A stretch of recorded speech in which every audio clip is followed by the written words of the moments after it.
what's the biggest shifts that you've seen when it comes to how theft rings operate today compared to even, let's just say, 5 years ago?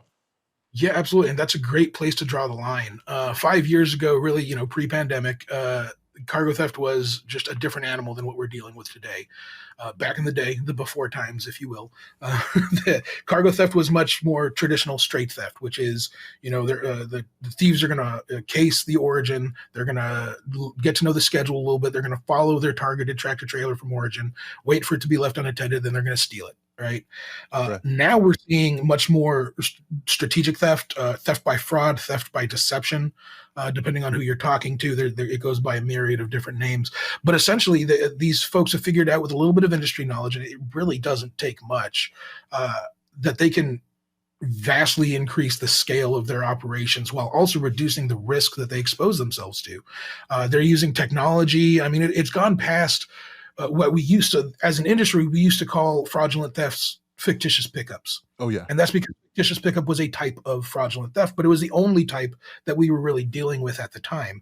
And fictitious pickups is largely enabled by social engineering, very low tech. You have a little bit of inside information. You show up at the origin pretending to be the people who are supposed to be showing up to pick it up. You show up a few hours early, you give them a sob story about my kid's soccer practice, rush hour, whatever it is. They load you, they get you out of there, and then the real folks show up and say, hey, we're here to pick up the load. And they say, hey, Jimmy just picked it up like 4 hours ago. And they're like, we don't have a Jimmy. That was the original type. Now we're dealing with folks who are, spending $10,000 to $12,000 to vinyl wrap a tractor to make it look like a big national carrier.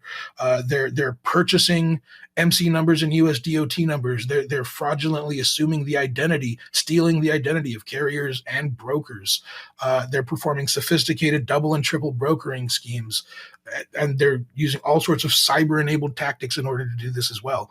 In addition to just buying those USDOT and MC numbers, sometimes they'll infiltrate them with phishing attacks and take over that identity. And sometimes the victim, the legitimate carrier behind that identity, isn't even aware that they've been victimized until they get a call from a detective across the country saying, hey, we're calling about this load that your carrier was involved in the theft of. And they're saying, excuse me?